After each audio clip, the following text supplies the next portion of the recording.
নয়, তার পরিবার সহ নেওয়া হয়েছে। হুম। এইটা আমি মনে করি 6 মাস আগের কথা, প্রায় 6 মাস আগেকার কথা। তাদের একটা হয়তো প্রত্যাশা ছিল যে এর এর এটার একটা জবাব তারা পাবেন, অথবা একটা সফর তারা পাবেন প্রধানমন্ত্রী পর্যায় থেকে। এই উষ্ণতাটাকে রেসিপ্রোকেটেড হবে, কিন্তু মুশকিল হলো যে তার সব মাসখানেকের মধ্যেই কিন্তু পশ্চিমবঙ্গ নির্বাচন হলো। হুম।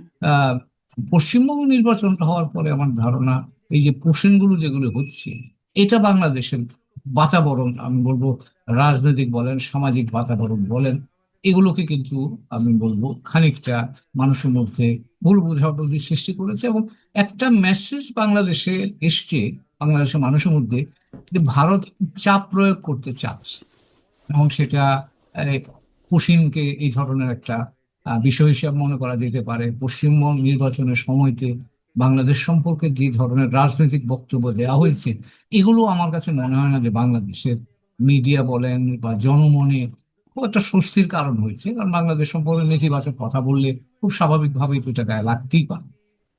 তারই রিয়াকশন হিসাবে আমার ধারণা বাংলাদেশ সরকার হয়তো একটা অবস্থান নিয়েছে যে আমরা একটু ওয়েট এন্ড সি, আমরা একটু দেখি, তারপর আমরা সিদ্ধান্ত নিব। তারপর পরে আসলো মে মাসে চীন সফর, মালয়েশিয়ার সফর আপনি বলতে পারেন। তখনই আমার ধারণা ভারতের মধ্যে একটা আর্জেন্সি বা তারা একটা উপলব্ধি করেছে যে বাংলাদেশের সাথে একটু উদ্যোগী হয়ে আহ যুক্ত হওয়া দরকার। এবং তখনই আমরা দেখলাম যে বিমস্টেকের ব্রিক্সের সম্মেলনে হুম। প্রধানমন্ত্রীকে দাওয়াত করা হলো। কিন্তু ততক্ষণে কিন্তু যেটা বললাম, হুম। যে আমাদের অভ্যন্তরীণ ভারত বাংলাদেশ সম্পর্কের কিছু বিষয় ইতিমধ্যেই দুই দেশের মধ্যে উত্তেজনাটা বাড়াচ্ছিল। এরপরে 5ই অগাস্টের ঘটনা বলে কিন্তু সেটাকে আরেকটু ঘি ঢালছে আপনি বলতে পারেন। হ্যাঁ, এই এবং ঘিটা কেন ঢালতে দিল? এটাও আমার একটা প্রশ্ন যে ঘিলটা কেন ঢালতে দিল? যেহেতু তারা একটু উদ্যোগী হলো সম্পর্কটাকে একটু ভালো করবার জন্য। তারপরে তারা তো জানেই যে কারণ জানে বাংলাদেশের পক্ষ থেকে বারবার বলা হয়েছে যে এটার পরিণতি কি হবে বা তারা বাংলাদেশ কোনোভাবেই এটা পছন্দ করছে না যে সেখান থেকে শেখ হাসিনা কথা বলবেন, তাদের তৎপরতা চালাবেন। বিশেষ করে 5ই আগস্ট সম্পর্কে বলা হয়েছে সেটি যখন হচ্ছে না বলে বোঝা গেছে এমনকি বিদেশি সাংবাদিকদের সাথে প্রশ্নোত্তর পর্ব যেন না হয় সেই বিষয়ে বলা হয়েছে, সেটিও পর্যন্ত রাখা হয় নাই। মানে ভারত যদি উদ্যোগী হয় কেন এগুলো একদমই অগ্রাহ্য করলো পুরো মানে আবেদন, আহ্বান, অনুরোধ যাই হোক না কেন? আর দুই ভাবে দেখা যেতে পারে। ধরেন, একটা হতে পারে যে তারা হয়তো ভেবেছিল যে এই ধরনের উদ্যোগের প্রতিক্রিয়া খুব বেশি কিছু হবে না। কারণ বাংলাদেশ থেকে তো বলা হচ্ছে, অনেকেই বলছে যে এই বিষয়টা খুব গুরুত্বপূর্ণ, এখন নয়, মানুষ এটা নিয়ে খুব বেশি চিন্তা করছে না। এবং তারা যেহেতু আদালতের কাঠগড়ায় আছেন, তারপরে খুব একটা প্রতিক্রিয়া হয়তো হবে না। ভারত হয়তো সেটাকে সেইভাবে চিন্তা করে থাকতে পারে। কেন চিন্তা করতে পারে সেটা? বাংলাদেশের পক্ষ থেকে তো বলে দিচ্ছে। মানে দীনেশ ত্রিবেদী তার আগে এসছেন। তখন বলা হয়েছে, তার আগেও বলা হয়েছে, ডক্টর ইউনূসের সময় থেকেই বলা হচ্ছে যে তিনি যেন রাজনৈতিক কর্মকাণ্ড করতে না পারেন। সেটি না হয় পাত্তা দিল না, কারণ সেই সরকারকে তারা খুব আমলে নিত না। কিন্তু তারেক রহমানের সরকার আসবার পরও দফায় বলা হলো, জানানো হলো, বৈঠক করে জানানো হলো। তারপরেও কেন আ মানে আসলে তারা এটা বুঝলো না? এটা এটা আমি সরকারের কাজের ধরন হিসেবে সাধারণভাবে বলছি কথাটা। সরকারের মধ্যে হুইলস উইদিন হুইল থাকে, তো কাজেই সেখানে কোন হুইলের কোন জায়গাটা বেশি ইনফ্লুয়েন্স করে সেটা সবসময় যে বলা যায় তা না। কিন্তু এখন যখন প্রতিক্রিয়া শুরু হয় তখন দেখা যায় সেগুলো একটা কোঅর্ডিনেশনের মধ্যে আসে। এটা হয়তো ভেবেছে এটা খুব একটা কিছু হবে না, কিন্তু তারপরে বাংলাদেশের দিক থেকে রিয়াকশনটা was very strong, unusually strong আমি বলবো। এবং তারপরেই কিন্তু লক্ষ্য করবেন যে ভারতের দিক থেকে উদ্যোগটা একটু বেশি দেখা যাচ্ছে। হুম। তাদের রয়েস ঢাকা এসেছিলেন, তিনিও প্রাইম মিনিস্টার অ্যাডভাইজারের সাথে কথা বললেন, হাই কমিশনার মহোদয় কথা বললেন, তিনি গিয়ে আবার ওই দিনই দিল্লিতে ফেরত গিয়ে ভারতের প্রধানমন্ত্রীর সাথে কথা বলেছেন। তার অর্থ হচ্ছে যে তারা বেশ উদ্যোগী হয়ে চেষ্টা করছে এখন দিল্লিতে যাতে ব্রিক্স সম্মেলনে আমাদের প্রধানমন্ত্রী যান তার জন্য। আচ্ছা। এখন এখানে ইস্যুটা আসবে, দুই পক্ষেরই তো এখন প্রায়োরিটিজ আছে। এখন এই প্রায়োরিটির মধ্যে ভারতের কিছু প্রায়োরিটিজ আছে, আমাদের কিছু প্রায়োরিটিজ আছে। এই প্রায়োরিটিস গুলোতে আমরা কে কার কতটা কাছাকাছি আমরা থাকবো তার উপর নির্ধারিত হবে এই ভিজিটে প্রধানমন্ত্রী যাবেন কি যাবেন, আমার কাছে মনে হচ্ছে। এটা একটা গুরুত্বপূর্ণ প্রশ্ন। এই প্রশ্নে একটু আলাদা করে কথা বলতে চাই। প্রধানমন্ত্রী যাবেন কি যাবেন না, গেলে কি হবে আর না গেলে কি হবে সেটা নিয়েও একটু কথা বলব। কিন্তু এই যে ভারতের প্রায়োরিটি এবং আমাদের প্রায়োরিটির কথা বলছেন, ভারতের প্রায়োরিটিতে কেন মানে বাংলাদেশের সাবেক প্রধানমন্ত্রী ক্ষমতাচ্যুত তিনি শেখ হাসিনা সেখানে আশ্রয়ে আছেন। তার সংবাদ সম্মেলনটা কেন প্রায়োরিটির মধ্যে পড়লো? মানে এটা তো না করতেই দিতে সংবাদ পারতেন। সম্মেলন না, সংবাদ সম্মেলন শুধু না, এর ফলে দুই দেশের মধ্যে যে টেনশনটা তৈরি হলো, বাংলাদেশ সরকারের জন্য নিশ্চিতভাবে এটা একটা এক ধরনের, এমনিতেই গভর্নমেন্ট এখন অনেকগুলো ক্রাইসিস হ্যান্ডেল করতে হচ্ছে। আপনি ইকোনমিক ক্রাইসিস আছে, এর মধ্যে এনার্জি ক্রাইসিস নতুন করে তৈরি হয়েছে, এর মধ্যে আবার আরেকটা এরকম ক্রাইসিস নিয়ে গভর্নমেন্টের জন্য তো একটা হুম। Decision point. সবাই পলিটিক্যাল পার্টিগুলো নানান কথা বলছে, পাবলিকের মধ্যে এক ধরনের কথাবার্তা হচ্ছে মিডিয়াতে। এবং ভারতেও কিন্তু লক্ষ্য করুন, ভারতের মিডিয়াগুলোও কিন্তু এখন তারা একটা কথা বলার চেষ্টা করছে, তারা উপলব্ধি করছে যে ভারত বাংলাদেশের সম্পর্কটা এখানে প্রাধান্য পাওয়া উচিত। আমি ভারতের অনেকগুলো মেইন স্ট্রিম মিডিয়া দেখে কথাটা বলছি। তো কাজে এই বিষয়গুলো নিয়ে বাংলাদেশের ভেতর, বাংলাদেশ সরকারের তো পলিটিক্স আছে, তাকেও তো একটা আইডিয়াটা সেল করতে হবে যে কেন প্রধানমন্ত্রী ভারতে যান। এবং আমরা ভুলে গেলে চলবে না যে 24-এর রেশ কিন্তু এখনো শেষ হয়ে যায়নি। 24-এর রেশ বাংলাদেশে এখনো আছে, যারা ক্ষতিগ্রস্ত হয়েছে তারা এই সমাজে আছে, আর আইনি প্রক্রিয়া চলমান। তো কাজে এইগুলোর একটা ইম্প্যাক্ট তো এখানে আছে। এবং যখনই 5 তারিখে ঘটনাবলীটা হয়েছে, তখন এই সবগুলো ইস্যু সামনে চলে এসেছে। তখন নতুন করে আবার লোকজন ভাবা শুরু করেছে, কি ঘটেছিল সেগুলো আবার স্মৃতিতে নিয়ে আসবার চেষ্টা করেছে। এবং সেগুলো সবগুলোই সরকারের জন্য ইন এ ওয়ে কনস্ট্রেনিং ফ্যাক্টর বলতে পারো। এবং সরকারের জন্য তার নীতিগত সীমাবদ্ধতা তৈরিও করে থাকতে পারে। আমি জানি না, আমি বাইরে থেকে বলছি। হুম। মানে এটাই কি কারণ যে মানে বাংলাদেশ সরকার এত তখনও মানে ভারত সিরিয়াসলি না নিক বা বুঝতে না পারুক, কিন্তু বাংলাদেশ সরকারকে খুবই তৎপর মনে হয়েছে যেন কোনোভাবেই শেখ হাসিনা সেখানে কথা বলতে না পারেন এটি। মানে আ এ এটাই কি কারণ যে এই ২৪ এর স্মৃতি আবার মানে আবার সবার মাথা চাড়া দিয়ে উঠবে, এরকমই এটাই কি একটা কারণ ছিল? নাকি আরো কি কারণ এটা খুব থাকতে একটা পারে? বড় কারণ। মানে কথা বললে আর শেখ হাসিনা কথা বললে ধরেন কি সমস্যা? এবং এত তৎপরতা অনেক কিছুর বাইরে মানে এটাকে প্রায়োরিটি দিয়ে সরকার এত তৎপরতা চালালো সেটি ব্যর্থই হবে বলতে হবে। সেটি কোনো কাজে আসলো না। হুম, মানে শেখ হাসিনা কথা বললে আ কি ক্ষতি হলো? তিনি যে বললেন তাতে আসলে ক্ষতি কি হলো? না, ক্ষতি সেটা আমি তো বললাম আপনাকে যে এখানে এক ধরনের মানসিক অস্থিরতা তৈরি হয়। এই 24, এখনো পর্যন্ত 24-এর রেশটা যেটা আছে, আমি যেটা বলছি, এবং এই রেশটা শুধুমাত্র যে মনস্তাত্ত্বিক রেশ তাও নয়, সরকারের একটা রাজনীতি আছে। এবং সেই 24 যারা ধারণ করে, 24-কে নিয়ে যারা কথা বলছে, এখনো যারা কথা বলছে, সরকারের তাদের সাথে পলিটিক্যাল এগ্রিমেন্ট ডিসএগ্রিমেন্টের ব্যাপারটাও তো আছে। কাজে সরকারের জন্য এটা এক ধরনের একটা চাপ তৈরি করছে, এবং সেই চাপের কারণে আমার ধারণা সরকারের দিক থেকে রিয়াকশনটা খুব স্ট্রং হয়েছে। এবং আমার মনে হয়, আমি আন্দাজ করছি বাইরে থেকে, যে এখনো পর্যন্ত সেই জায়গাটাতে সরকার শক্ত অবস্থানই আছে। হ্যাঁ, যেহেতু যদি বলছেন না যে যদি একটা না পলিটিক্যাল অন্য কিছু। সমীকরণ আছে। হ্যাঁ, এগ্রিমেন্ট মানে তাদের সাথেও একটা বোঝাপড়ার ব্যাপার আছে যারা ২৪ এর বিষয়টাকে ধারণ করে রাজনীতি করছে বা সেটি কেন্দ্রিক রাজনীতি করছে। সেই জায়গা থেকে তাহলে সরকারের এখন ইমেজটা কি হলো? যে সরকার আসলে চেষ্টা করেছিল কিন্তু সরকার সেটা থামাতে পারে নাই। এটা মানে এই ইমেজটা কেমন সরকারের জন্য? এখানে আমার ধারণা সরকারের উপর মানুষ দোষ না দিয়ে, দোষটা বরঞ্চ ভারতের কাঁধেই যাচ্ছে। হুম, ভারতকেই, কারণ 24-এর সাথে ভারতের যুক্ততা আছে, এটা আমাদের মনে মনে রাখা ভালো। কাজেই 24-এর সাথে যেহেতু ভারতের যুক্ততাটা আছে, কাজেই এখন যখন এই ঘটনাটা ঘটেছে, তখন মানুষ কিন্তু এই সরকারের চাইতে ভারতের দিকে ইঙ্গিত করছে বেশি করে। কাজেই এই জায়গাটায় আমার দেখা অনুযায়ী সরকারের সমালোচনা লোকেরা খুব করছে না, বরঞ্চ ভারতের সমালোচনাটা বেশি, যে ভারত এটা দিয়ে বাংলাদেশের উপর চাপ দেওয়ার চেষ্টা করছে। এই ধারণাটাই এখানে আমরা দেখতে পাচ্ছি। হুম। এই যে মানে হ্যাঁ, আমাদের স্বরাষ্ট্রমন্ত্রীও বলছেন যে ভারত হাসিনা কার্ড খেলছে, এভাবে সম্পর্ক রাখা যায় না। তাঁর বক্তব্য। ভারত হাসিনা কার্ড খেলছে। এই বিষয়টা নিয়ে আপনার মূল্যায়ন কি? আর ভারতের যদি হাসিনা কার্ড থাকে, বাংলাদেশেরও কি কোনো কার্ড আছে কিনা? আছে, সে তো কার্ড, সবারই কার্ড আছে। কার্ড তো আর মানে থাকা, কার্ড ক্রিয়েটও করা হয়। কাজে আপনার আহ, স্বরাষ্ট্রমন্ত্রী যেটা বলছেন, আমি তো বললাম যে এরকম একটা ধারণা বাংলাদেশে তৈরি হচ্ছে হুম, যে ভারত আমাদের উপর ক্রমাগত চাপ দিয়ে যাচ্ছে, পুশিন ইত্যাদি ইত্যাদি, সে সময় থেকে শুরু করে এই 5ই অগাস্টের ঘটনাবলী পর্যন্ত মনে করা হচ্ছে যে এক ধরনের চাপ দিয়ে যাচ্ছে। এবং স্বরাষ্ট্রমন্ত্রী, আমার কাছে তো সব তথ্য নাই, স্বরাষ্ট্রমন্ত্রীর কাছে হয়তো সব তথ্য আছে, সেই ভিত্তিতে তিনি মন্তব্যটা করেছেন। তবে তার মন্তব্যটা যে জন আকাঙ্ক্ষা বা জনমতের খুব বাইরে, হুম। সেটা আমি মনে করছি না। মোটামুটি জনমতকে প্রতিফলিত করছে, এটা বড় অংশের মতামতকে প্রতিফলিত করছে। হুম। এই যে ২৪ এর সাথে ভারতের সম্পৃক্ততা আছে, এই সম্পৃক্ততাটা আসলে কি লেভেলের সম্পৃক্ততা বা কোন পর্যায়ের সম্পৃক্ততা বলেন আপনি? কেমন সম্পৃক্ততা? আমরা জানি, আমরা তো 2014 সালে তো চোখেই দেখেছি, এটা তো আর দূরে যাওয়ার দরকার নেই। ভারতের পররাষ্ট্র সচিব ঢাকায় এসে বসে হুম, রাজনৈতিক নেতাদের সাথে দেন দরবার করে নির্বাচনে কিভাবে নির্বাচনকে বিশেষ একটা পক্ষের দিকে নিয়ে যাওয়া যায় তা তদবির করেছেন। বাংলাদেশের লোকজন গুম হয়ে ভারতে গিয়ে আশ্রয় নিয়েছে বা ভারতে ঠেলে দেওয়া হয়েছে, এইগুলি তো জানি। কাজে এটা নিয়ে আমার মনে হয় বেশি কথা না বলাই ভালো, এটা সকলের কাছে খুব স্পষ্ট।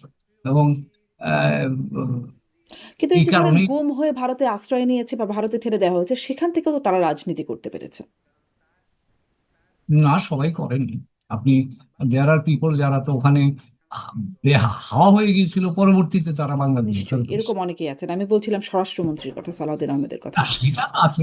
তিনি তখন হুম। ওখানে যখন ছিলেন তখন কোনো রাজনীতি করেছেন কিনা আমি জানি না, কিন্তু আমি অন্তত এখানে দেখিনি সেটা। হ্যাঁ, মানে এখন তো জানতে পারছি। এখন যারা আসলে মানে ২৪ এ রাজনীতি ধারণ করে আছেন, তারা বলছেন যে তিনি সেখান থেকে নির্দেশনা দিতেন বা সেখান থেকে আ তার কথাবার্তা বলতেন, মিটিং করতেন ভারত থেকে, শিলং থেকে। এর বিষয়গুলো আসছে। সেটা কিন্তু আমি আমার আসলে জানা রুমিন ফারহানা, ব্যারিস্টার রুমিন ফারহানার একটা প্রসঙ্গ। তিনি একটা জায়গায় বলছিলেন, আপনার কাছেও একটু এটার এই বিষয়ে একটু শুনি। অ্যা যে এরকম ধারণার বিষয়ে আপনার অবস্থান বা বক্তব্য কি? যে তিনি বলছেন যে জনাব তারেক রহমান মাননীয় প্রধানমন্ত্রী তিনিও লন্ডনে ছিলেন। তিনিও তখন দণ্ডপ্রাপ্ত আসামি হিসেবে লন্ডনে ছিলেন। তারও গণমাধ্যমে, বাংলাদেশের গণমাধ্যমে কথা বলায় নিষেধাজ্ঞা ছিল এবং তিনিও রাজনীতি করবেন না এরকম একটা বার্তা ছিল। সেখান থেকে রাজনীতি করেছেন, সভা-সমাবেশও সেখানে তিনি করেছেন, দলীয় তৎপরতা চালাচ্ছেন। গণমাধ্যমে এত সক্রিয় তিনি কখনোই ছিলেন না। কিন্তু সবকিছুই দেশে-বিদেশে সব রাজনীতিগুলোই তিনি করেছেন। এখন যদি শেখ হাসিনা করে তাতে সমস্যা কি? একটা এখানে আলোচনায় একটা শুনছিলাম। আইনি একটা আইনি ব্যাখ্যা আছে। রুমিন ফারহানা নিজে আইন আইন চর্চা করেন, আইনজীবী উনি। আইনের একটা দিক আছে, সেটা আছে একটা। রাজনীতির মাঠ পর্যায়ে রাজনীতির আরেকটা বিষয় আছে। তিনি যেটা বলেছেন সেটা, হ্যাঁ, এখানে আইনগত ভাবে যেমন কোনো পত্র পত্রিকা তার খবর আমরা তখন দেখিনি। কারণ আইনি আইনি ভাবে যেহেতু এটা বিধিনিষেধ ছিল, কাজে সেটা তারা এখানে ছাপায়নি। কিন্তু অনলাইনে তিনি কথা অনলাইনে কথা বলেছেন, তার নেতা কর্মীদের সাথে কথা বলেছেন। তো সেটা এখনো আমি যদি বলেন আপনি, আহ, তখনকার প্রেক্ষাপটে আইনি অবস্থা ছিল, এখনকার প্রেক্ষাপটে আরেকটা আইনি অবস্থা আছে। আর এর পেছনে এছাড়া রাজনীতিও তো আছে। তো রাজনীতিটা তো আর রাজনীতিবিদরা করেন, তারা তাদের কর্মী সমর্থকদের নিয়ে তারা করে। কাজে সেই ব্যাপারে আমি আমি কোনো মন্তব্য করতে পারবো না, কারণ আমার সেই সক্ষমতা নাই। আমি এই রাজনীতির লোক নই। হুম। কিন্তু আমি আইনের কথাটা বললাম, সেটাই বললাম যে তখনও বিধিনিষেধ ছিল, এখনো বিধিনিষেধ আছে। জি, জি। আ এই যে আপনি বললেন যে রয়ের প্রধান পরাগ যেন তিনি আছেন, তিনি বাংলাদেশ সফর করছেন। আ তিনি এই মুহূর্তে কেন? এটা কি সেই সম্পর্কের বরফ গলানোর জন্য গোয়েন্দা পর্যায় থেকেও আসছেন? নাকি আসলে আরো কোনো কিছু আছে? সেটা তো ভাই আমার পক্ষে, আমি যদি অতটা জানতাম আমি হ্যাঁ। ভিতরে থাকলে বলতে পারতাম। কিন্তু আমি যেটুকু আন্দাজ করতে পারি বাইরে থেকে, তিনি হয়তো হয়তো আমি বলছি যে একটা আহ, কদিন আগে আমাদের যিনি নিরাপত্তা উপদেষ্টা তিনিও কিন্তু ভারতে গিয়েছিলেন। প্রধানমন্ত্রী যিনি উপদেষ্টা তিনিও গিয়েছিলেন। তো এটা হয়তো পাল্টা সফর হতে পারে, কিন্তু যেহেতু কনটেক্সটটা এখন এরকম, একটা ব্রিক্স সম্মেলনের দাওয়াত আছে, সেখানে হুম, যাবার জন্য খানিকটা পার্সুয়েট করার বিষয় থাকে, সেটাও একেবারে আলোচনার বাইরে ফেলে দেওয়া যাবে বলে মনে হয়। তো কাজেই, কারণ তাদেরও কথার গুরুত্ব নীতি নির্ধারণী পর্যায়ে যথেষ্ট আছে। এটা আমি যেহেতু কাজ করেছি আমি আপনাকে বলতে পারি।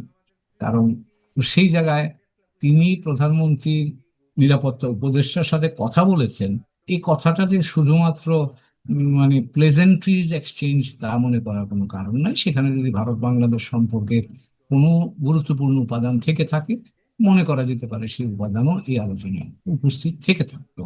হুম। আ পররাষ্ট্র মন্ত্রণালয়ের মুখপাত্র রণধীর জয়সওয়াল এর আগে বিভিন্ন সময় যখন সংবাদ সম্মেলন করেছেন, তার কথায় শোনা গেছে যে বাংলাদেশের সাথে পাকিস্তানের যে যোগাযোগ যেটি ৫ই আগস্ট পরবর্তী বেড়েছে, সেই বিষয়টিতে তারা নজর রাখছে। তাদের আ গুরুত্বপূর্ণ ব্যক্তিরা আসছেন, যাচ্ছেন, এই যে সম্পর্ক বা যোগাযোগ, তারা এই বিষয়টিতে নজর রাখছেন। অ্যা মানে এটির এই নজর রাখাটা কেমন আসলে? এই নজর রাখার বার্তাটা কেমন? কারা নজর রাখছে, কার? ভারত। ভারত নজর রাখছে, সবাই সবার বাংলাদেশের সাথে পাকিস্তানের যে যোগাযোগ বেড়েছে। সবাই সবার সাথে, ইন্টেলিজেন্স এজেন্সি গুলো কাজই তো তাই। হুম, তারা শুধু এই দেশের না, বন্ধু দেশের উপরও তারা নজরদারি। তো কাজেই আপনি মনে করিয়ে দিই, জার্মানির অ্যাঙ্গেলা মার্কেলের টেলিফোন হ্যাক করেছিল, মনে আছে আপনার, কত হুম, কয়েক বছর আগে হুম, বন্ধু, তারা তো মিত্র।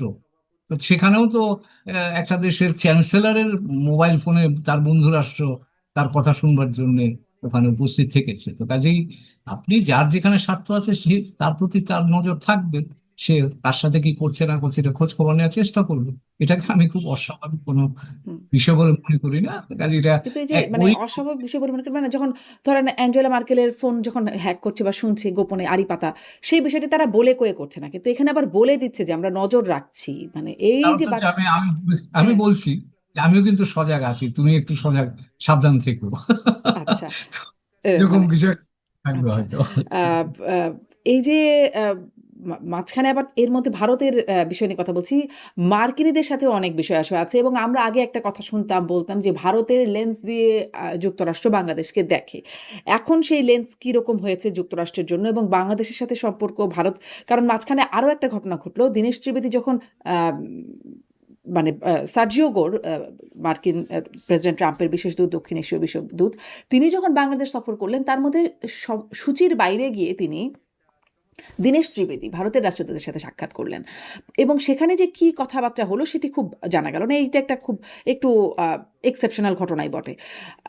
ফলে এখন বাংলাদেশ নিয়ে তাদের মধ্যেও কি কিছু হচ্ছে, ভারত যুক্তরাষ্ট্র?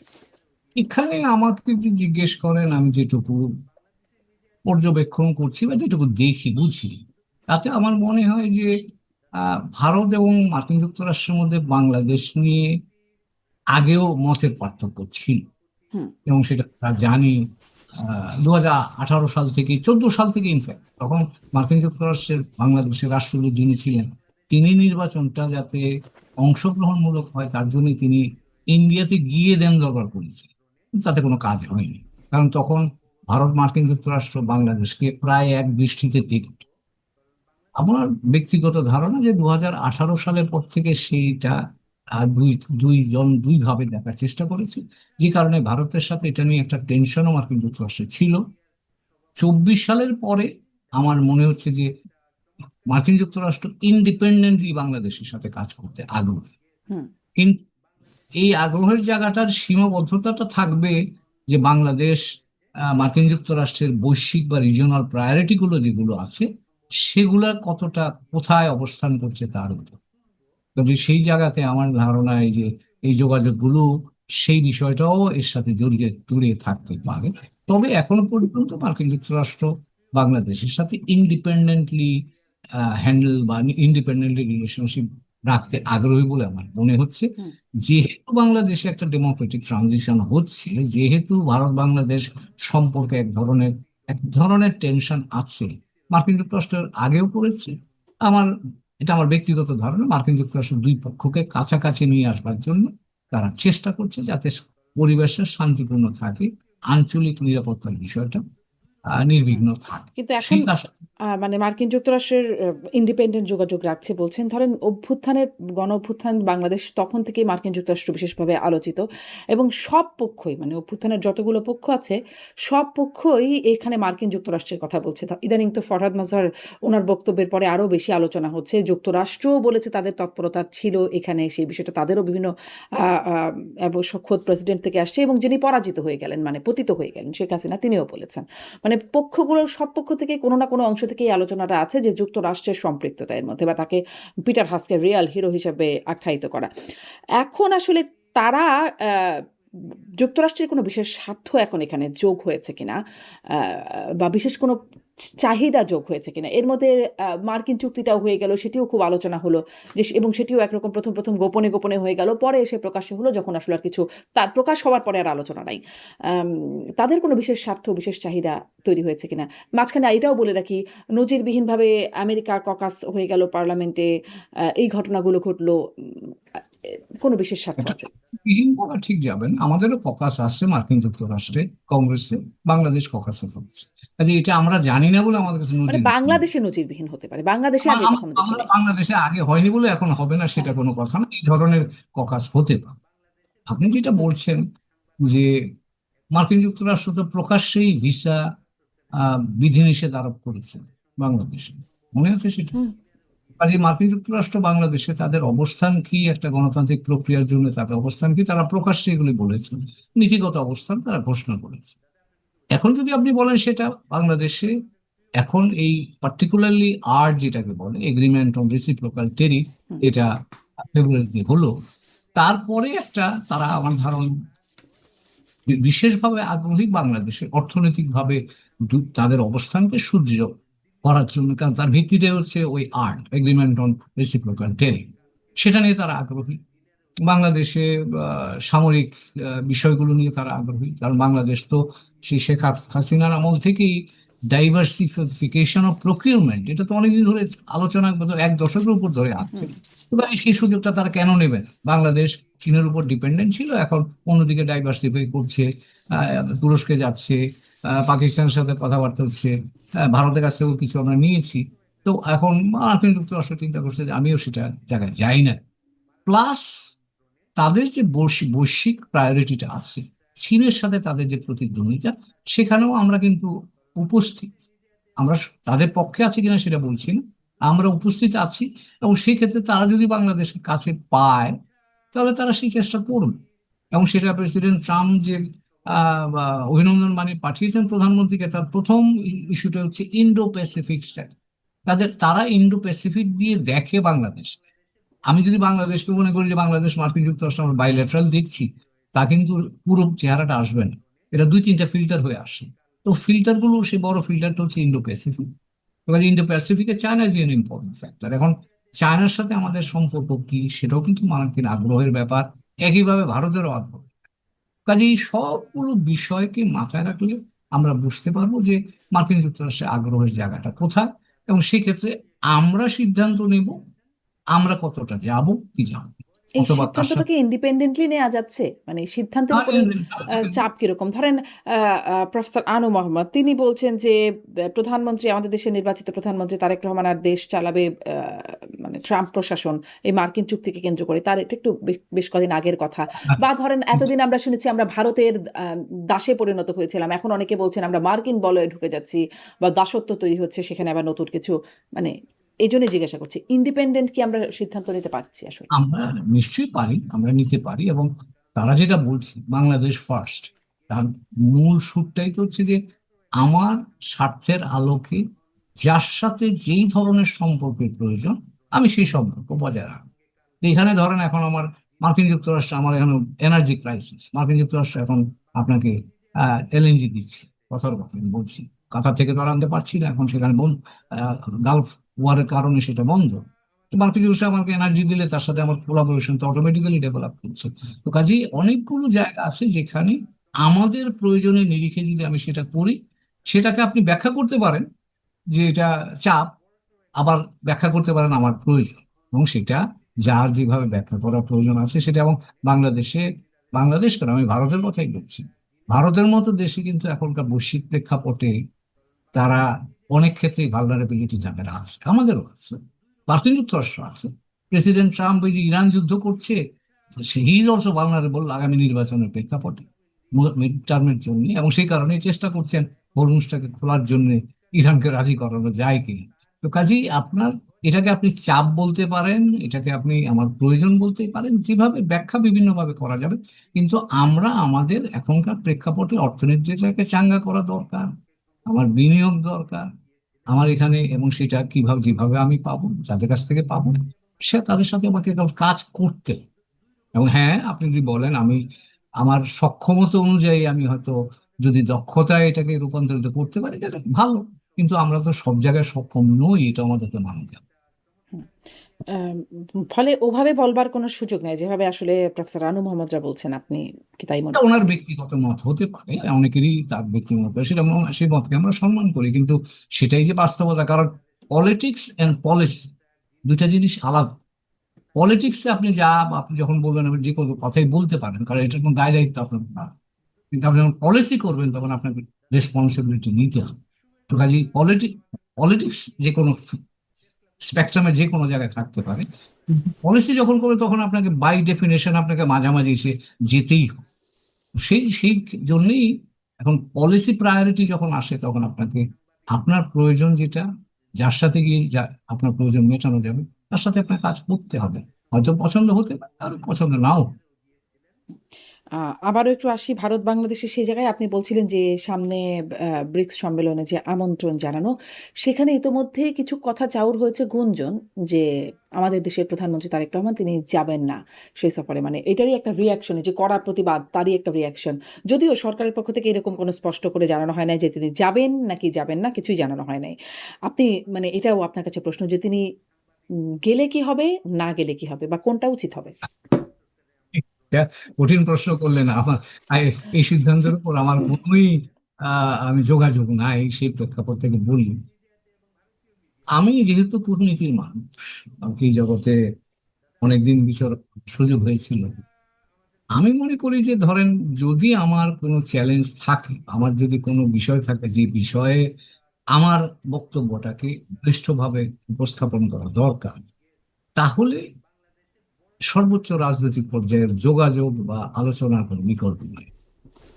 আমি আমি পছন্দের কথা বলতে পারবো, অপছন্দের কথা বলতে পারবো। আর ভারত বাংলাদেশ সম্পর্ক এখন যেই জায়গায় আছে, সেখানেও আমার মনে হয় যে সর্বোচ্চ পলিটিক্যাল লেভেলের ডিসিশন ছাড়া এই আমাদের এই বর্তমান যে স্থবিরতা থেকে বেরোনো কঠিন হবে। কাজে সেই বিবেচনায় ব্রিক্স সম্মেলনটা উপলক্ষ হলেও সেই ক্ষেত্রে ভারত বাংলাদেশের রাজনৈতিক পর্যায়ের সর্বত্র নীতি নির্ধারকরা যদি বসেন আলাপ আলোচনা করেন, তাহলে যার যেটা প্রায়োরিটি সেই প্রায়োরিটিটা। বুদ্ধিজীবী বটে সুবীর ভৌমিক কি বললেন যে এই সালাউদ্দিন রয়ের পায়ে ধরে 7 বছর ভারতে থেকেছে, শিলংয়ে থেকেছে। তিনি সেটা প্রকাশ্যে এসে বলেছেন যে মিস্টার সালাউদ্দিন, আপনি কি রয়ের পা ধরে শিলংয়ে থাকেন নাই যে আমাকে বাংলাদেশে, তাকে যেন বাংলাদেশে পাঠানো না হয়। আমাকে তিনি বলেছিলেন যে আমাকে বাংলাদেশে পাঠালে র্যাব দিয়ে গুলি করে মেরে ফেলবে। রয়ের পা ধরে এই আজকের মুসলেকা শিলং সালাউদ্দিন সেখানে থেকেছে। এটা সুবীর ভৌমিক স্পষ্ট, বারবার তার ভিডিও আপনি দেখতে পারেন। এই একটা খবর। আর একটা মজার খবর হচ্ছে যে জামাতের সাথে রয়ের প্রধানের গোপন বৈঠক হয়েছে। এটাও মোটামুটি বাজারে চাওর হয়ে আছে। তো দাল মে কুছ তো কালা হায়, পর্দার পিছে চলিকে পিছে মানে চলিকা আগে পর্দার কুছ তো পিছনে অনেকে পর্দার, আমরা যখন একটা এই নাটক করি মঞ্চে, তো কজন 10-12 জন তারা অভিনয় করে, আসে যায়, কিন্তু পর্দার পিছনে 30-40 জন থাকে হ্যাঁ ওই শোটাকে প্রাণবন্ত করে রাখার জন্য। আমার মনে হচ্ছে পর্দার সামনে আমরা আমরা নিউজ করছি, আলোচনা করছি, আরেক পক্ষ ব্রিফিং করছে কিছু একটা জনগণকে কিছু একটা বোঝানোর জন্য, কিন্তু পর্দার অন্তরালে অনেকেই অনেকভাবে কাজ করছে। এর মধ্যে কূটনীতি আছে, দেশি বিদেশি গোয়েন্দা বিভাগ আছে, এই তো। এবং এটা কোন দিকে আসলে শেষ পর্যন্ত যাচ্ছে। এবার আরেকটা প্রসঙ্গে আসি, সেটা হলো ভারতের জাতীয় নিরাপত্তা উপদেষ্টা অজিত দোভালের সাথে টানা 2 দিন বৈঠক করলেন মার্কিন রাষ্ট্রদূত, ওই যে দক্ষিণ ও মধ্য এশিয়া বিষয়ক বিশেষ দূত সার্জিও গোর। প্রশ্ন হলো, এই যে ভারত আমেরিকা কি হাত মিলালো, কি প্রভাব পড়বে বাংলাদেশে? ফরিদ ভাই যদি একটু ব্যাখ্যা করেন, আমাদের দর্শকদের বুঝতে সুবিধা হবে অ্যাঙ্গেল গুলো। জি জি, ধন্যবাদ আপনাকে আবারও এই গুরুত্বপূর্ণ বিষয়টা নিয়ে কথা বলার সুযোগ দেওয়ার জন্য। শুনেন, 25 সালের প্রথম দিকে, 2025-এর প্রথম দিকে আমি বললাম যে এখন যত কিছুই আপনারা দেখেন না কেন, এই বাংলাদেশ আওয়ামী লীগ এবং ভারতের সাথে আমেরিকার সম্পর্ক আবারও গভীর হবে এবং আগের চাইতে গভীর হবে। এটা বলার কারণে অনেকে হাসাহাসি করত, কিন্তু এগুলো হিসাব, এগুলো একেবারেই সাধারণ হিসাব। তার কারণ কি? কারণ বাংলাদেশ আওয়ামী লীগ হচ্ছে বৃহত্তর একটি দল, অনেক বড় সংগঠন। ছাত্রলীগ একটি বড় সংগঠন, এটাকে আপনি নিষিদ্ধ করে বেশি দিন রাখতে পারবেন না। কারণ এই সংগঠনকে তো আপনি সন্ত্রাসী সংগঠন, আল কায়েদা বা হিজবুল্লাহ এদের মতো নিষিদ্ধ করতে পারবেন না, এই সুযোগ নাই, কারণ তাদের সেই রেকর্ড নাই। এটা রাজনৈতিক দল, সেই রাজনৈতিক দলটাকে আপনি কতদিন নিষিদ্ধ করে রাখবেন? Number one. Number two, Tarek রহমানকে ক্ষমতায় টিকিয়ে রাখার জন্য এই 140 থেকে 50 কোটি ভোক্তার দেশ, 140 থেকে 50 কোটি মানুষের দেশ, ভারতের মতো এত বড় একটা দেশের সাথে বাণিজ্য সম্পর্ক নষ্ট করবে আমেরিকা? প্রশ্নই আসে না। কারণ যদি এইখানে ভারতের সাথে আমেরিকার সম্পর্ক খারাপ রাখে, যত খারাপ করবে, ভারত ধীরে ধীরে ধীরে ধীরে চায়নার দিকে যাবে। বক্তব্য পরিষ্কার। আবার চায়না যদি বেশি ধাক্কাধাক্কি করে, তাহলে ভারত আমেরিকার দিকে চলে যাবে। এখানে একটা ব্যালেন্স আনবে। ব্যালেন্স আনার জন্যই কিন্তু চায়নার সাথে যে ভারতের এত বিরোধ, এই ভারত কিন্তু এখনো কিন্তু চায়না অনেক বড় পার্টনার এই ব্যবসায়িক ভাবে। চায়নার সাথে তার ভারত ব্যবসায়িক সম্পর্ক রয়েছে, বিলিয়ন বিলিয়ন ডলার তারা ব্যবসা করতেছে দুই দেশ। তাহলে চায়নার সাথে যদি ভারতের অলিখিত হলেও শত্রু রাষ্ট্র হচ্ছে চায়না, সে চায়নার সাথে যদি ভারত সম্পর্ক রাখে, তাহলে আমেরিকার সাথে রাখবে না? আবার আমেরিকা, সে তো আমেরিকা তো পুঁজিবাদী রাষ্ট্র, ব্যবসা তার জন্য দরকার। তাহলে সে কি চাইবে যে রাশিয়ার ভারত কেন্দ্রিক, রাশিয়ার চায়না কেন্দ্রিক হয়ে থাকুক ভারত? এত বড় মার্কেট, এত বড় দেশ, সুযোগ হাতছাড়া হয়ে যাবে আমেরিকার কাছ থেকে? আমেরিকা তা চাইবে না। তো এখানে দুয়ে দুয়ে চার। তাহলে আমেরিকা কি করবে? ভারতের মার্কেটটা চাইবে। সোজা কথা, দুইটা কারণে চাইবে। একটা হলো তার নিজের দেশের ব্যবসার জন্য, আরেকটা হলো ভারত যাতে চায়না মুখী না হয় সেই কারণ। আরেকটা কারণ হচ্ছে যে চায়না যাতে এককভাবে ব্যবসা না করতে পারে ভারতে, তার জন্য এখানে আমেরিকা অবশ্যই আসবে, সম্পর্ক স্থাপন করবে। আর আমেরিকার সাথে যখন ভারতের সম্পর্ক স্থাপন হবে, পুনঃস্থাপন হবে, তখন সঙ্গত কারণে ভারত শেখ হাসিনা প্রসঙ্গ আনবে, সোজা হিসাব। তখন আমেরিকাকে বলবে ভারত যে ভারত দিল্লির চোখে যেন আওয়ামী লীগ এবং শেখ হাসিনাকে এবং বাংলাদেশকে দেখা হয়, যেটা রাশিয়া বহু আগে বলে ফেলেছে। রাশিয়াকে যখন প্রশ্ন করা হলো যে বাংলাদেশ সম্পর্কে তাদের প্রতিক্রিয়া কি, 2019 নাকি 20 সালে এই ধরনের কথা হয়েছিল, তখন রাশিয়া কি বলেছিল? যে আমরা ভারতের চোখে, দিল্লির চোখে বাংলাদেশকে দেখি। বক্তব্য পরিষ্কার। তো এখনো তো আমেরিকার দশা তাই হবে, তাকে দিল্লির চোখে বাংলাদেশকে দেখতে হবে। আমেরিকার যা করার, যে সর্বনাশ বাংলাদেশে করার, তা করে ফেলেছে। চুক্তি তারা করে ফেলেছে, আপনি তো এই চুক্তি বাতিল করতে পারবেন না। আর এই চুক্তি যদি আওয়ামী লীগ সরকার ধরেন ক্ষমতায় আনলো, আওয়ামী লীগকে বসাইলো, আওয়ামী লীগ এই চুক্তি বাতিল করলো না, কি করতে পারবে এরা? চুক্তি তো সাইন তো জামাত করে এসেছে, সাইন তো আমার ভাবির পোলারা করে এসেছে, সাইন তো এনজিও গ্রাম সরকার, আদম ব্যাপারী সরকার করে এসেছে, সাইন তো জামাত বিএনপি সবাই করেছে। আপনি তো তখন আওয়ামী লীগকে দুষতে পারবেন না। যা করার তা তো আমেরিকা করে ফেলেছে। তাদের এইখানে শেখ হাসিনার রিজিম উল্টানোর কথা ছিল, তারা উল্টিয়েছে। এখন আবার যদি বসিয়ে দেয়, শেখ হাসিনার সরকার বা আওয়ামী লীগের সরকার পুনর্স্থাপন হলে এই চুক্তি তো বাতিল করবে না, মনে করেন করবে না, ধরে নিলাম, যদি করার সম্ভাবনা আছে, কিন্তু ধরে নিলাম ক্ষমতার সাথে তারা করবে না, কেউ কিছু করতে পারবে না। তো আমেরিকার সঙ্গত কারণে এখন ভারতের সাথে তারা একটা বোঝাপড়ার মধ্যে থাকবে, গিভ অ্যান্ড টেকের মধ্যে থাকবে। তো এটা পরিষ্কার, গিভ অ্যান্ড টেকের মধ্যে গেলে নিঃসন্দেহে আওয়ামী লীগের ব্যাপারে অবশ্যই ভারত কথা বলবে। বাংলাদেশ পৃথিবীতে একমাত্র রাশিয়া আর ভারত এরা কখনো বন্ধুর সাথে বেইমানি করে নাই। আপনি দেখেন, রাশিয়ার যারা বন্ধু সবসময় তার পাশে থেকেছে, ভারতও যাকে বন্ধু মনে করে সবসময় তার পাশে থেকেছে।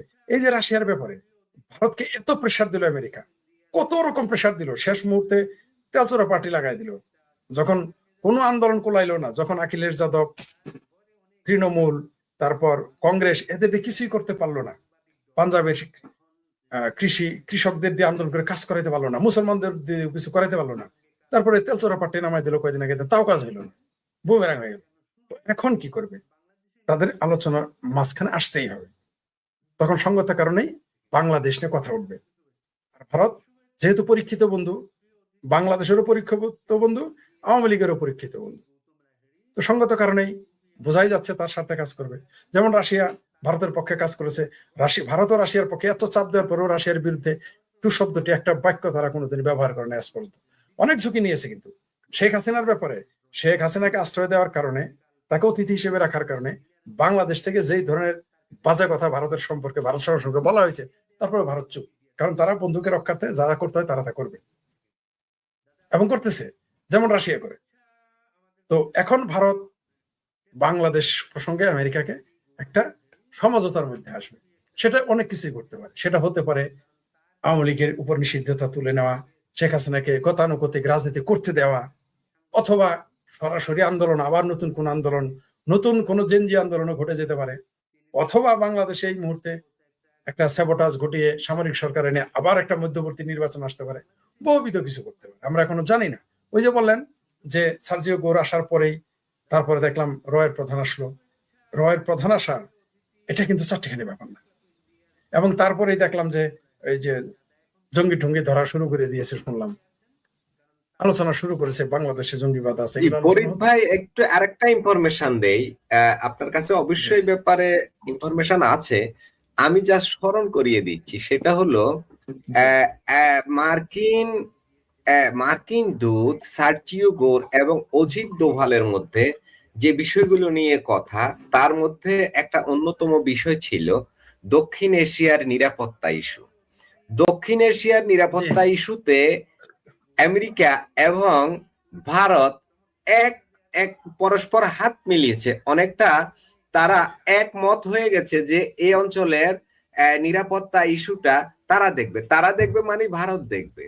যদি ভারত yes, এইভাবে দক্ষিণ এশিয়ার নিরাপত্তার ইস্যুটা ভারতই দেখে, তাহলে তো সেই যেই লাউ সেই কদু, সেই কত সেই ভারতের চোখেই তো এই বাংলাদেশকে দেখবে মার্কিন বাংলাদেশকে দেখতে যুক্তরাষ্ট্র। হবে। জি, আসলে কি বিষয়টা কি এদিকে যাচ্ছে ফরিদ ভাই? নিঃসন্দেহে, নিঃসন্দেহে আমেরিকা আমেরিকা এই মুহূর্তে তার রিজিম পাল্টানোর জন্য বাংলাদেশের মৌলবাদী শক্তিকে ব্যবহার করেছে। বাংলাদেশের বামপন্থী, মৌলবাদী, দক্ষিণপন্থী, আধা ডানপন্থী, ডানপন্থী এবং বাংলাদেশ সেনাবাহিনীকে ব্যবহার করে রিজিমটা পাল্টে দিয়েছে।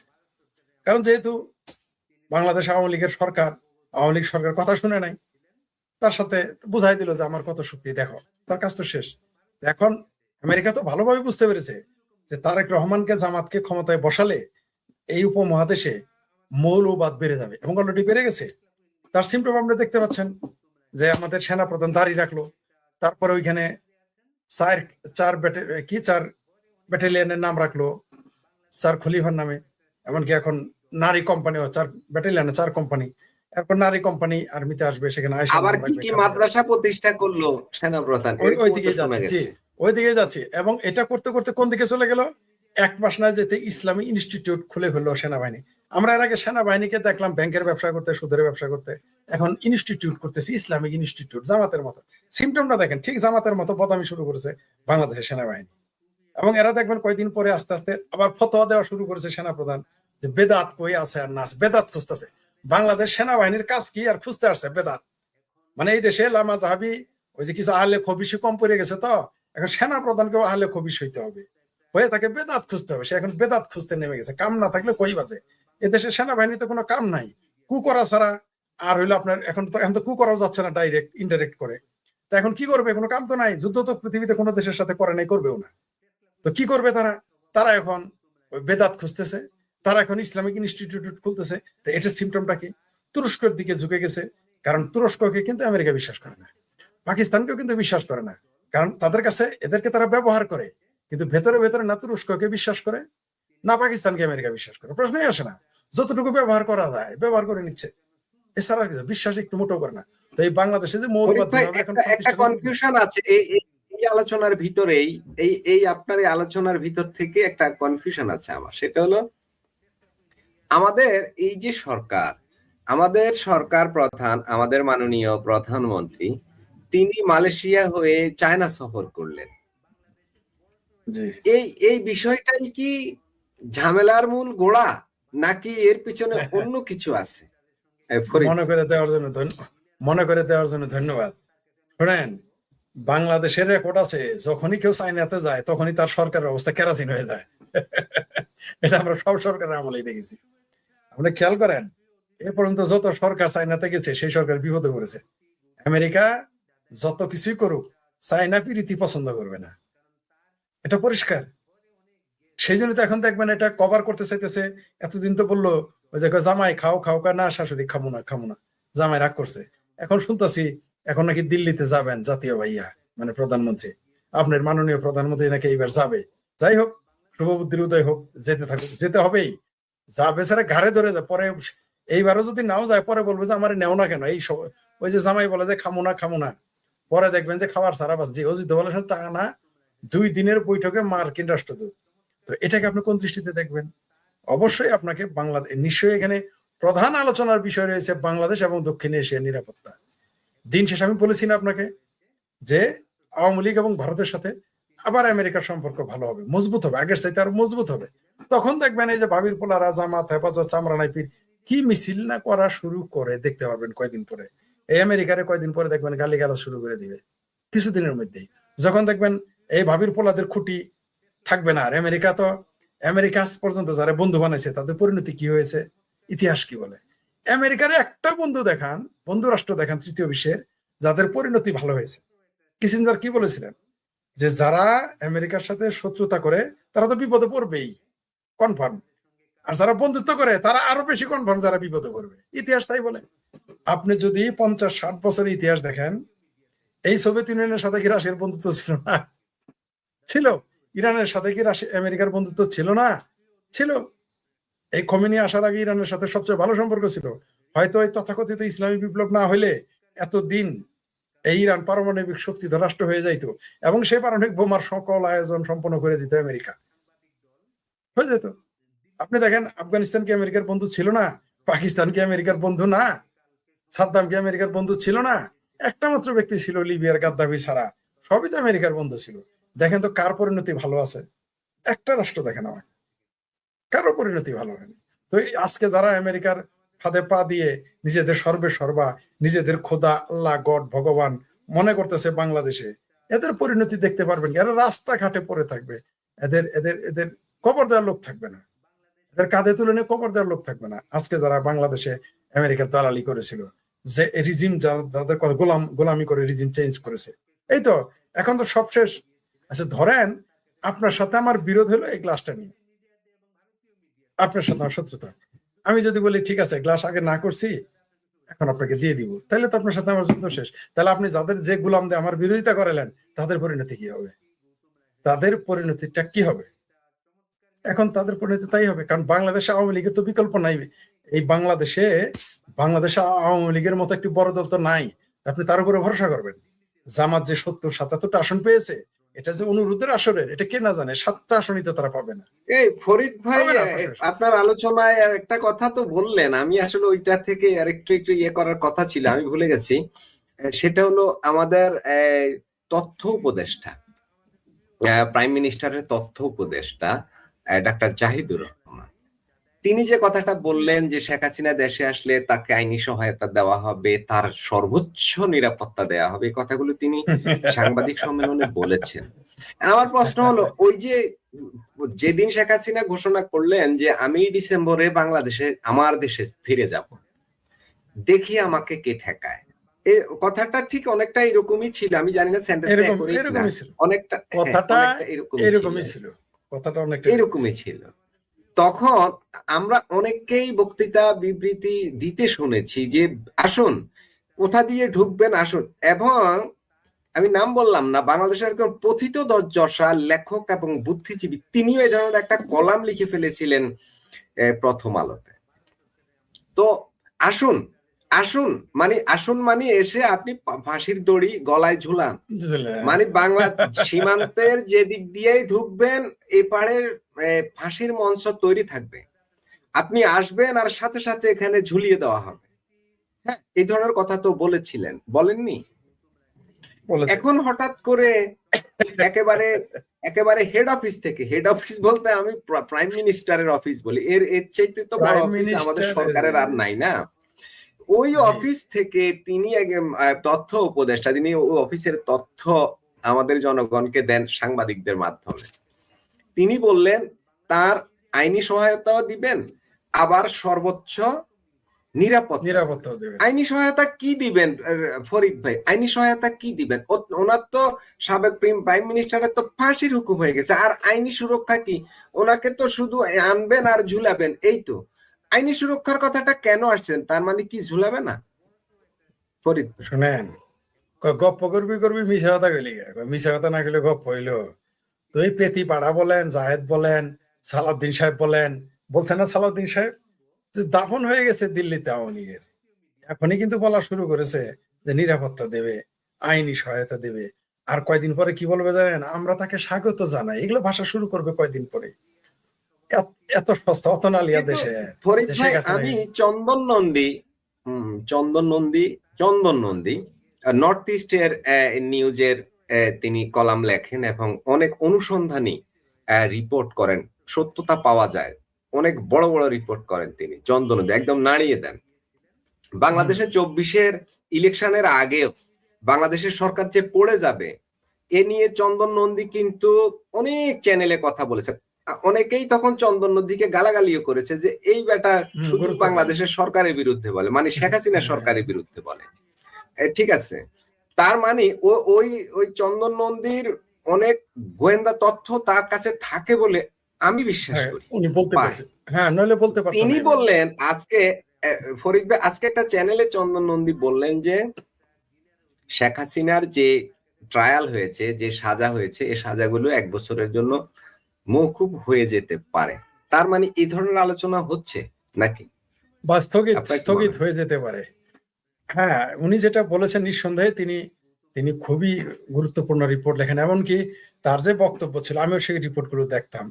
আমি তখন বলতাম হয়তো ওভার কনফিডেন্টের কারণে এই সরকারের পতন করতে পারে। এটা আমিও তখন তার সাথে ওইভাবে একমত না হলে আমি আওয়ামী লীগের নেতাদের বলতাম, বিএনপির নেতাদের বলতাম যে আওয়ামী লীগের যেহেতু তারা ধরেই নিয়েছে 5 বছর আর ক্ষমতায় থাকবে, এই ওভার কনফিডেন্টে তাদের পতন ঘটলেও ঘটতে পারে, এইভাবে বলতাম। আর একটা জিনিস, রাশিয়া থেকে একটা নিউজ হয়েছিল যেটা আমরা কেউ প্রথমে গুরুত্ব দেই নাই, যে 6 মাস আগে, এই সরকার গঠনেরও 6 মাস আগে, যে মানে অর্থাৎ আওয়ামী লীগ সরকারকে যে ফেলে দিবে, এটা রাশিয়া থেকে প্রথম প্রকাশিত হয়েছে। আমরা দেখলাম সেই এই ত্রিপুরার সাংবাদিকের কথাই সত্য হলো এবং রাশিয়ার কথাই সত্য হলো। আর আপনি যেটা বললেন যে উনি যেটা, আমার কাছে যে তথ্য আছে, আমার কাছে যেটা, আমি যতদূর জানি যে যে এখানে আওয়ামী লীগের যে নিষিদ্ধতা সেটা উঠিয়ে নিবে, স্বাভাবিক রাজনীতি করার সুযোগ দিবে বাংলাদেশ আওয়ামী লীগকে, এটা আলোচনা হচ্ছে।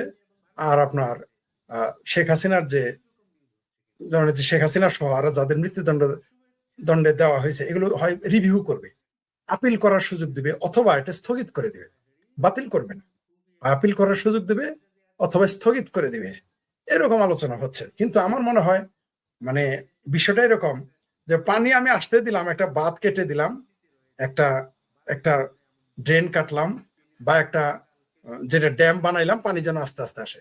কিন্তু শেখ হাসিনা তো আসবেন লাভের মতো, বানের মতো। তো আপনি তো ড্রেন বানাইছেন বা ড্যাম বানাইছেন, শেখ হাসিনা যখন আসবে দেশে তো বন্যা হয়ে যাবে, তো ওগুলো তখন আপনার কিছুই কুলাবে না। তখন ওই যে কোথাকার কোন চুক্তি ফুক্তি এগুলো কোথায় উড়ে যাবে। কারণ শেখ হাসিনা বাংলাদেশের ঢাকা রাজধানীতে তার কদম পড়ার পরে কি যে ঘটবে এটা আমরা কেউই অনুমান করতে পারবো না। আমরা বলতে পারি যে এটা ঘটবে, এটা দেখবেন যে আমরা যা কল্পনা করতেছি তার চেয়ে ভয়াবহ কিছু ঘটবে। আপনি জনস্রোত আটকাইতে পারবেন না।